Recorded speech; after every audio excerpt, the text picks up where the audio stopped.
I want you to close your eyes and picture the most glamorous, powerful city in the world, New York City.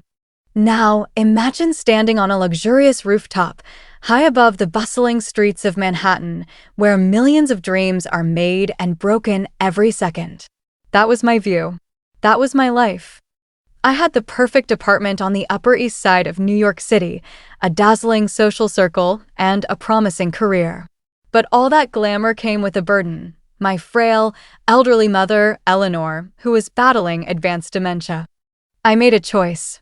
A terrible, selfish choice. I moved my mother to a small, isolated room on the seldom-used rooftop, a place I convinced myself was quiet and sunny, but was, in reality, a forgotten cage. I needed my space. I needed my perfect New York City life back. 3 weeks ago, New York City was hit by a record-breaking heatwave. And I did the unforgivable. I left her there. I told myself she was fine. I told myself the heat wouldn't climb that high. I left town for a 3-day escape, ignoring her desperate, raspy phone calls. When I finally returned to my dazzling Manhattan apartment and climbed the final flight of stairs to the rooftop, the silence was deafening. I found her lying motionless on the scorching hot tar, and clutched in her withered hand was a tiny, folded piece of paper. That note didn't contain an accusation. It didn't curse my name. It simply said, "I love the sunshine, my sweet girl. I just needed one more glass of water." That moment, standing over the lifeless body of the woman who gave me everything, high above the relentless chaos of New York City, was the moment my life, as I knew it, ended.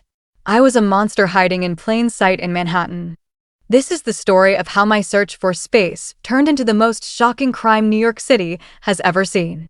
Before I take you through the chilling details of the police investigation and the terrifying legal consequences I faced in New York City for my negligence, I need to know, are you watching this from New York City itself? Or somewhere else in the US or UK? Let me know in the comments below. And if you believe that crimes against the innocent must always be exposed, hit the like button and subscribe right now. My name is Sarah, and I was, by all appearances, a success story in New York City. My father had built a respectable real estate firm, and I had inherited his ambition, but none of his kindness. We lived in a prestigious cooperative apartment on the Upper East Side of Manhattan, a home that screamed old money and privilege. Every window framed a breathtaking view of the New York City skyline. My mother, Eleanor, had once been a vibrant, meticulous woman, a retired school principal who knew every street in New York City like the back of her hand. But the last 3 years had seen her descend into the fog of advanced Alzheimer's and dementia. Her illness was a disruption. It wasn't just the constant noise or the broken glassware, it was the way my friends would politely excuse themselves when she wandered into the living room during my carefully orchestrated dinner parties. In the high-stakes, ruthless world of Manhattan finance, any sign of weakness or even inconvenience was fatal to a career. My mother, my own blood, had become the only unmanageable variable in my otherwise perfect New York City equation. I often spent hours in the evening, pacing my pristine apartment, watching the endless stream of yellow cabs far below on the streets of New York City. I told myself I loved her. But the truth was, I loved my life in New York City more. I needed space. I needed my peace. And my mother, simply by existing, was stealing it. The apartment building, a classic Manhattan structure, had a seldom-used utility room on the roof, connected to a small, private landing area, a former staff quarter. It was dusty, neglected, and had no climate control. The kind of place in New York City you forget exists. That was where I decided Eleanor would go. I fabricated a narrative. The fresh air from the New York City harbor is good for her lungs. The quiet will calm her mind. I had an old single bed and a thin sheet moved up. I even bought a cheap fan, pretending it was enough to combat the intense humidity that grips New York City summers. The day I moved her was the day I murdered my own conscience.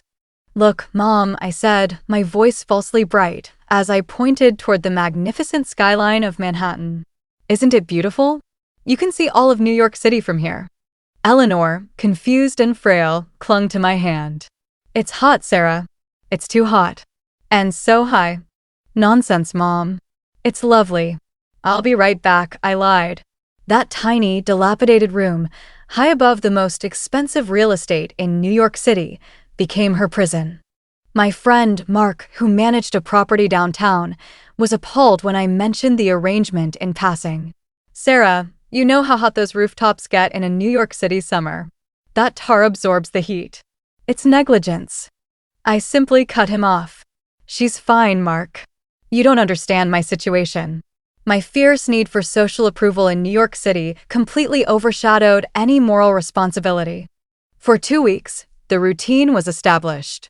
I would rush up the stairs once a day, drop off a prepackaged meal, a bottle of water, and stay for no more than 10 minutes. Eleanor's communication dwindled to whimpers and a desperate, repeated plea for water. I learned to tune it out. Then came the alert that terrified the rest of New York City, a 3-day excessive heat warning. The forecast predicted temperatures to soar well into the high 90s, with the humidity index making it feel like 115 degrees Fahrenheit on unshaded surfaces, like a tar rooftop. I had a major opportunity, a crucial networking trip to the Hamptons. My mind rationalized immediately. Calling a professional nurse was too expensive, and she might report the living conditions. I looked at the thermometer in the stairwell. It read 92°/Circ F. I packed my designer luggage. I went up to the rooftop. Eleanor was already sweating profusely, her breathing shallow. Mom, I'm going away for 3 days. You have this bottle of water, and I've left a sandwich, I said, pointing to a small, insulated carrier. Eleanor reached out a trembling hand. Sarah, please. No, please don't go. It's too hot. I'm so thirsty. Her words sliced through me, but my ambition was a stronger anesthetic. Stop being dramatic, Mom. You'll be fine.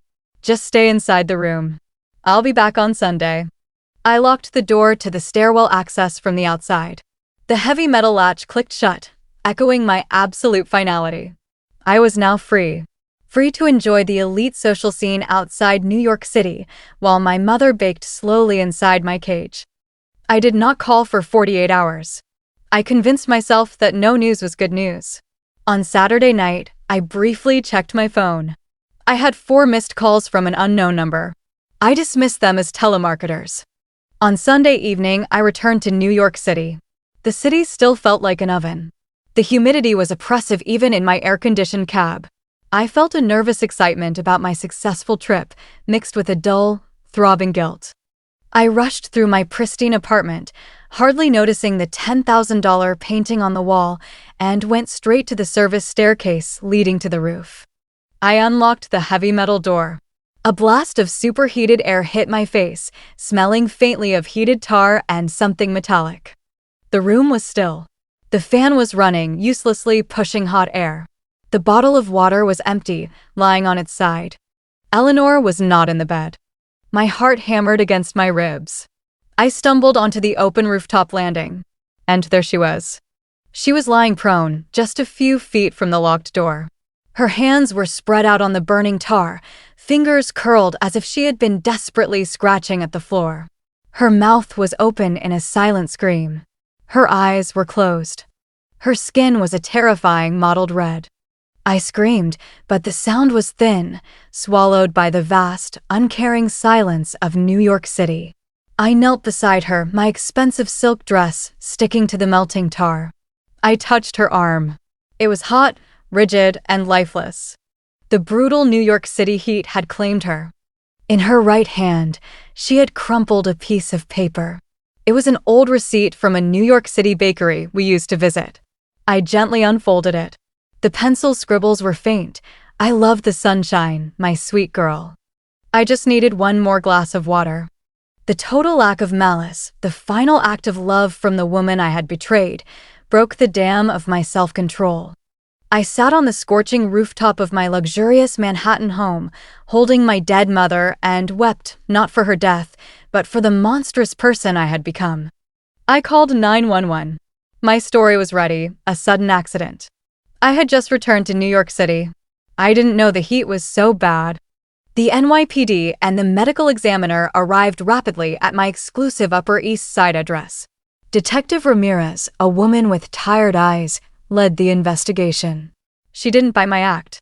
The medical examiner's preliminary finding is death due to extreme heat exposure and dehydration, Sarah, the detective stated, her voice quiet but firm. You left a frail, elderly woman, diagnosed with dementia, alone on a roof in a record New York City heatwave for 3 days. That is not an accident. I tried to deny it, but then Detective Ramirez showed me the crucial evidence. Your mother wasn't alone, Sarah. Mr. and Mrs. Goldberg from the building next door reported persistent cries for help. They even installed a temporary security camera, worried someone was breaking in. She flipped open a tablet. The screen showed a horrifying time-lapse of my mother's struggle. The camera had captured me locking the door. It had captured my mother desperately trying to open it. And finally, it captured her final, futile crawl toward the door before she collapsed. The detective looked me straight in the eye. We have the footage, Sarah. We have the New York City weather reports. And we have your mother's final note. We are booking you under elder neglect and homicide by negligence. As they led me out in handcuffs, past the doorman who had always bowed to me, the sounds of New York City seemed to amplify. The distant sirens, the endless traffic, the rush of life. It was a cacophony that celebrated my complete downfall. My perfect New York City life, built on ambition and neglect, had collapsed, and I was left with the chilling silence of my mother's final moments.